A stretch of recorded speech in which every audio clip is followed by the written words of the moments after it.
So hey everybody, now we are going to do this question of CBSE all India physics paper. ठीक है, ये all India physics का paper था and this was medium level का था, ना ज़्यादा हार्ड था और ना ही ज़्यादा इजी क्वेश्चन पेपर था।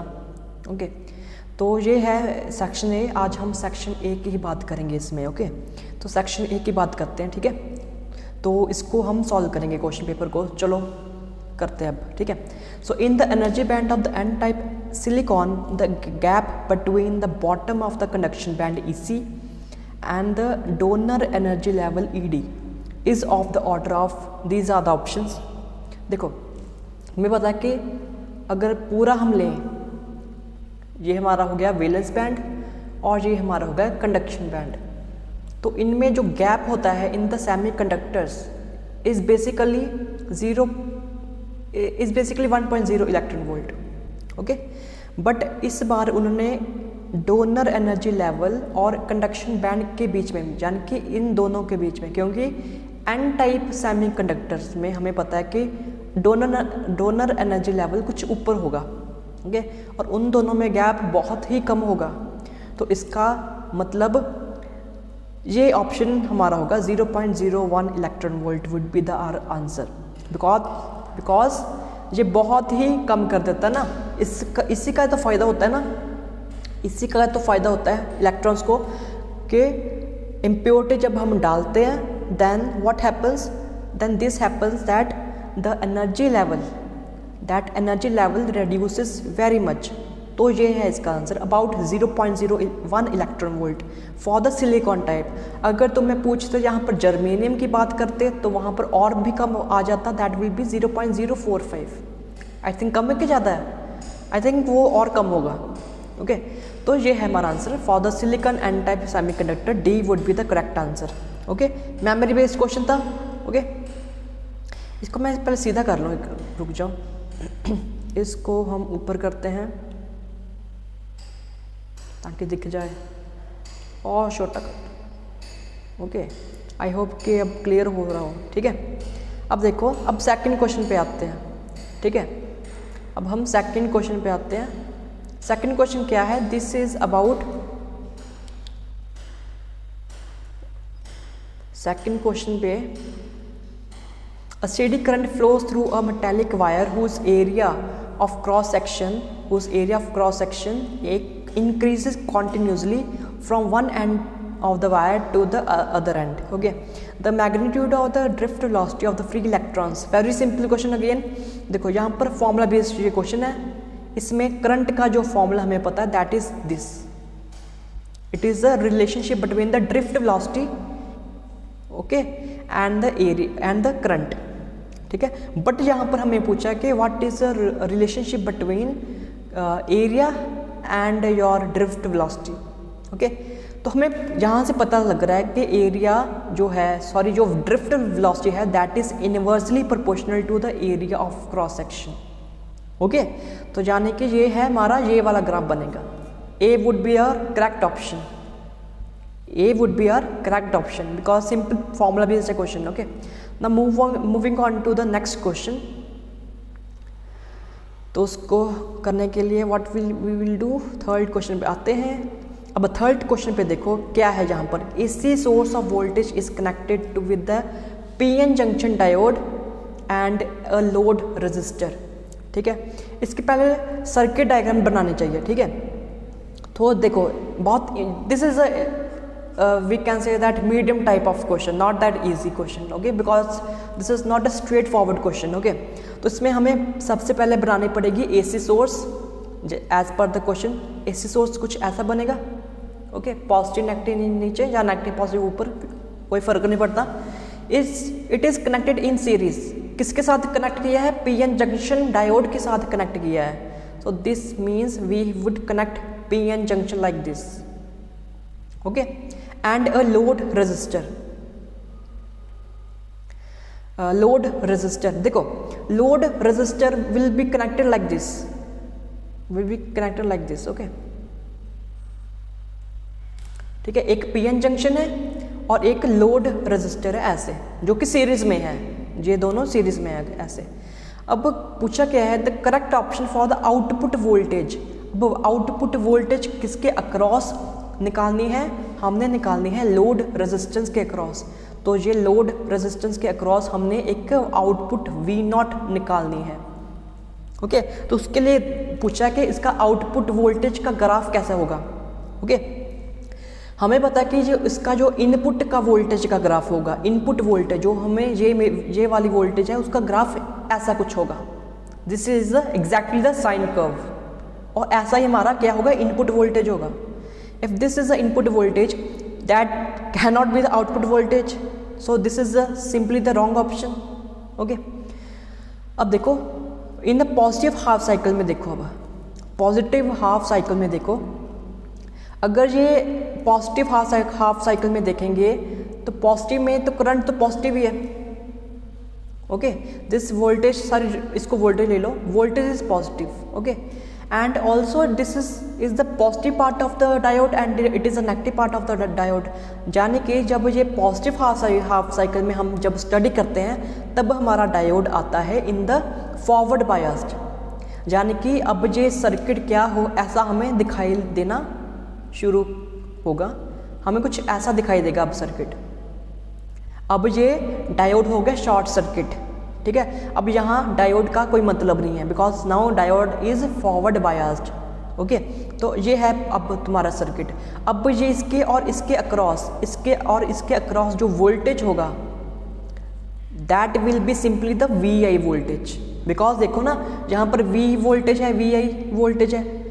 VI मतलब इनपुट वोल्टेज, यहाँ पर भी VI इनपुट वोल्टेज होगा और यहाँ पर भी VI इनपुट वोल्टेज होगा।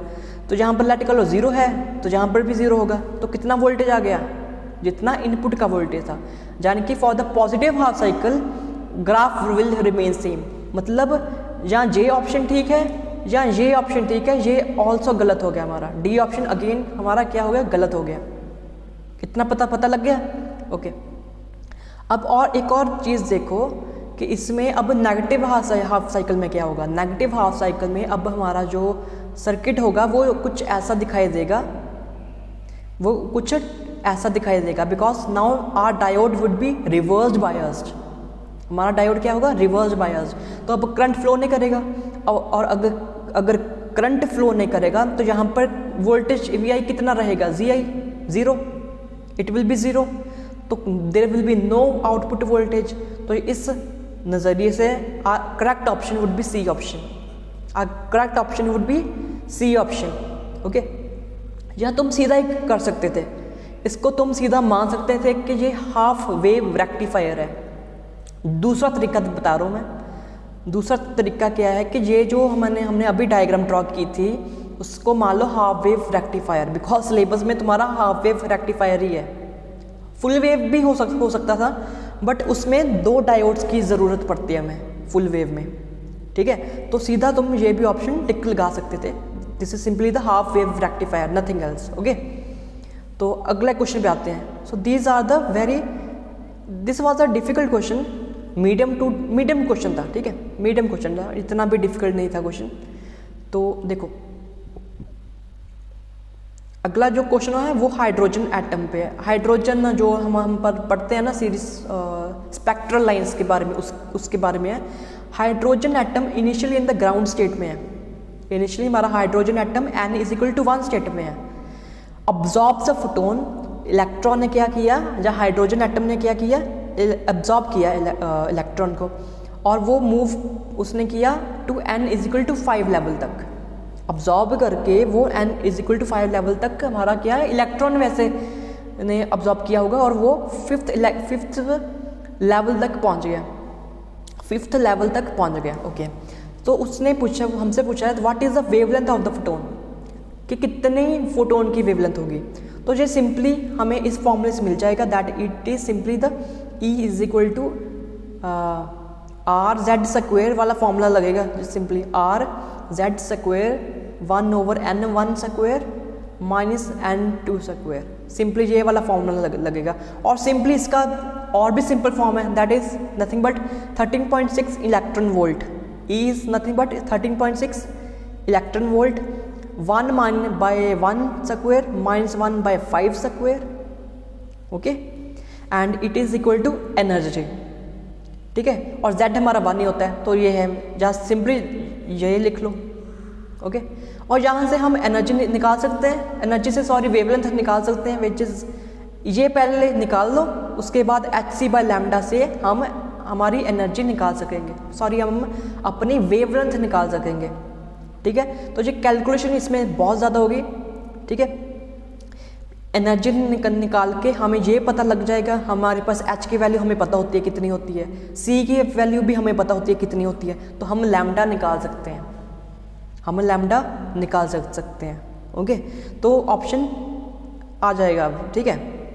तो यहाँ पर स्पेस कम है तो मैं इसलिए नहीं करवा रहा हूँ, ठीक है। सो अब हम क्या है अगले ऑप्शन पे जाते हैं, अगले क्वेश्चन पे जाते हैं। अगला क्वेश्चन कौन सा होगा, ओके। अब तक तो ये भी इजी क्वेश्चन था, बस इसमें कैलकुलेशन ज़्यादा होगी तुम्हारी, ठीक है। मैथड मैंने तुम्हें बता दिया, ओके। आई वुड अच्छा सीधा 9th क्वेश्चन, ओके। देखो अब ये 9th क्वेश्चन है, that point charge situated at A distance r, this is a question कि पॉइंट चार्ज है, यहाँ पर मान लो तुम्हारा पॉइंट चार्ज है और वो है एट ए डिस्टेंस r, किससे डिस्टेंस r दूर है, it is away from a short electric dipole, it is away from the short electric dipole on its axis. तो जहाँ पर एक डायपोल होगा पॉजिटिव नेगेटिव का, मान लो जहाँ पर क्या है डायपोल है और ये दूरी कितनी है, डिस्टेंस r दूर है, ठीक है, डिस्टेंस r दूर है। And if it experience a force f, जो ये चार्ज है is due to the field generated by the electric field, it will experience some force, okay, वो कितनी है f है। तो अब हमें पूछा है if the distance of the charge is 2r, कि अगर ये चार्ज r की जगह अब 2r पर अगर हो, ठीक है, और दूर हो, तो फोर्स कितनी होगी इस पर। अब फोर्स का क्या होगा इसमें, कम क्या होगा, मतलब कितनी वैल्यू इसकी रह जाएगी। सो it is also simple question. इसमें करना क्या है कि हमें इलेक्ट्रिक फील्ड पता है, इलेक्ट्रिक फील्ड पता है due to dipole at a distance r, it is inversely proportional to the r cube, ये तो हमें पता है ना, ओके। इलेक्ट्रिक फील्ड माने हम फोर्स भी उसके ही प्रोपोर्शनल होगी, अगर इलेक्ट्रिक फील्ड भी r क्यूब के इनवर्सली प्रोपोर्शनल है तो फोर्स भी उसके इनवर्सली प्रोपोर्शनल होगी r क्यूब के, ओके। यानी कि हम इस फॉर्मूले को अब यहाँ पर अप्लाई करेंगे, F2/F1 is equal to R1 cube by R2 cube, simply, क्योंकि हमें ये अब रिलेशन पता लग गया, ओके। तो यहाँ से हम F2 निकाल सकेंगे, where R1 is R and R2 कितना था 2R था, और इसका होल क्यूब लेंगे and multiplied by the force F, and I will get the answer as F/8. So this would be the correct option. Option number B would be the correct option. ठीक है, simple question ये भी था, okay. चलो आगे करते हैं। अगला क्वेश्चन है हमारा number of current flowing charges. जिस और भी सिंपल क्वेश्चन है, this is a straightforward question, this is a straightforward question. देखो अगर तुमने कॉन्सेप्ट अच्छी तरह से पढ़े हैं और इवन तुमने फॉर्मूला भी अच्छी तरह से याद किए हैं, then you will be able to attempt such questions, okay. देखो the number of electrons flowing through a conductor per second, एक सेकंड में वो चार्ज कितना है, सॉरी नंबर ऑफ इलेक्ट्रॉन्स कितने फ्लो करते हैं, that are this number, okay. और हमसे पूछा what is the current, so we know what is current, it is charge into, sorry current पूछा था ना पहले। देखो हम करंट को ऐसे लिख सकते हैं, this is actually the definition of the current, ये है करंट, ओके। अब क्यू है, क्यू कितना होगा, क्यू हमारा एन ई टाइम्स होगा और टी 1 सेकेंड ही है, so it is equal to n e. तो करंट हमारा एन ई के इक्वल होगा, तो इसको कैलकुलेट कर लेना and you will get the answer, simple, okay. ठीक है, ये भी कैलकुलेशन करनी है। इसमें जस्ट 1.6 × 10⁻19 मल्टीप्लाइड बाय कर लो, जितना नंबर ऑफ इलेक्ट्रॉन्स गिवन है तुम्हें, ये कैंसिल हो गया and you will get the answer something 16.33। ये तो कैलकुलेट मैं कर ही सकता हूँ अभी, तो कितना आ जाएगा 78 3 6 18, तो 3 1 3 एंड 4, यहाँ पर आ गया 8 7 5 5 पॉइंट 8 7 13 होता है कि 15 होता है, 15 होता है ना, तो 5 5 5 8 आ रहा है। तो इसमें गड़बड़ कर दी होगी मैं कैलकुलेशन में। 3 6 18, 3 1 3, यहाँ पर 4 आना था। ओके, तो यहाँ पर 5.3 आ रहा है, 5.38, ठीक है। So this D will be the correct option, 5.3 ampere. Okay, so अब हम मूव ऑन करते हैं आगे। यही कैलकुलेशन है ना, सिंपल कैलकुलेशन है।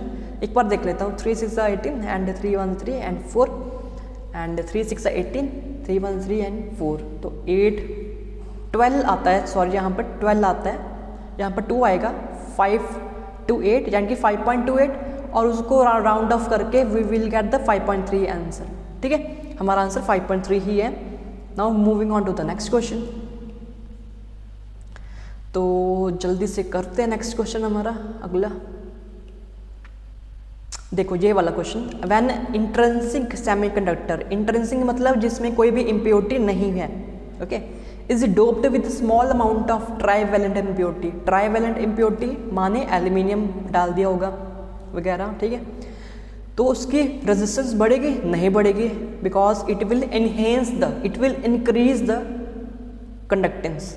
Okay, it becomes P type semiconductor. देख लेते हैं, ट्राईवैलेंट में वो क्या करेगा, हमें ट्राईवैलेंट में एक होल बच जाता है, ठीक है, क्योंकि तीनों इलेक्ट्रॉन्स चले जाते हैं बॉन्डिंग में, यूज अप हो जाते हैं, और एक होल बच जाता है, and that hole makes it p type semiconductor. So this is the correct option, option number b would is the correct option. Okay, तो ये है हमारा आंसर। तो अगला क्वेश्चन पर मूव करते हैं।